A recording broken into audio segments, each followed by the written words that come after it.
స్వామి, నిన్న media journalist పైన దాడి జరిగింది కదా, మోహన్ బాబు వాళ్ళ ఇంట్లో ఫ్యామిలీ విషయాన్ని కాస్త ఇప్పుడు రోడ్డుకి ఎక్కించుకున్నదే కాకుండా మీడియా జోలికి వచ్చి మీడియాని గెలికారు.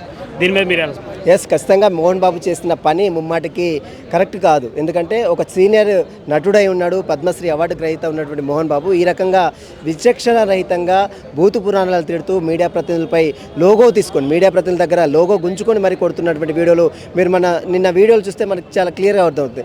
ఇది ముమ్మాటికి కరెక్ట్ కాదు. ఖచ్చితంగా దీన్ని తీవ్రంగా ఒక జర్నలిస్ట్గా తీవ్రంగా ఖండిస్తున్నాము.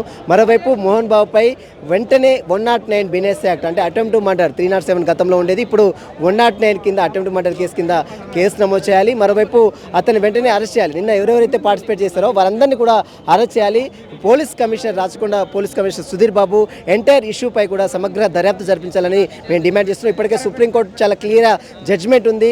ఎవరైనా జర్నలిస్ట్పై దాడులు చేసినా, ఎవరైనా జర్నలిస్ట్ మీద కొట్టినా వెంటనే వారిని అరెస్ట్ చేయాలి, కేసులు నమోదు చేయాలి, అటెంప్ట్ మర్డర్ కేసులు నమోదు చేయాలని సుప్రీంకోర్టు జడ్జిమెంట్లు ఉన్నాయి. ఆ సుప్రీంకోర్టు జడ్జిమెంట్లు ఇంప్లిమెంట్ చేయాలని మేము కోరుతున్నాం. మరోవైపు అతను పోలీసులు ఇచ్చిన నోటీసులు సవాల్ చేస్తూ కొద్దిసేపు క్రితమే హైకోర్టులో లంచ్ మోషన్ పిటిషన్ కూడా వేశారని తెలుస్తుంది. కానీ లంచ్ మోషన్ పిటిషన్ కూడా కన్సిడర్ చేయదు కోర్టు. ఎందుకంటే సుప్రీంకోర్టు జడ్జిమెంట్ ఉన్న నేపథ్యంలో అతను ఈ నోటీసులు సవాల్ చేసి జర్నలిస్ట్పై దాడులు చేయలేదని చెప్తున్నాడు. ఇదంతా కూడా కరెక్ట్ కాదు. ఇది ఒక హైడ్రామాకు తెరదీసాడు.